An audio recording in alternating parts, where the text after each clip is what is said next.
Private కు ధీటుగా ప్రభుత్వ బడులను తీర్చిదిద్దుతున్నామన్నారు. నిజామాబాద్ జిల్లా బోధన శాసనసభ్యులు పి సుదర్శన్ రెడ్డి.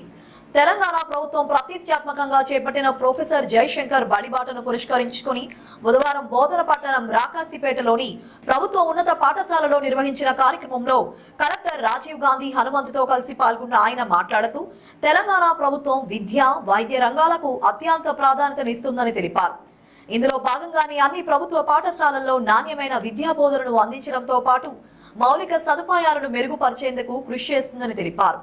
విద్యా సంవత్సరం పునఃప్రారంభమైన మొదటి రోజునే విద్యార్థులకు ఉచిత పాఠ్య పుస్తకాలు, నోట్ బుక్కులు, ఏకరూప దుస్తులను పంపిణీ చేశారు. అమ్మ ఆదర్శ పాఠశాల కమిటీ ఆధ్వర్యంలో కొనసాగుతున్న పనులను ఎమ్మెల్యే కలెక్టర్ పరిశీలించారు.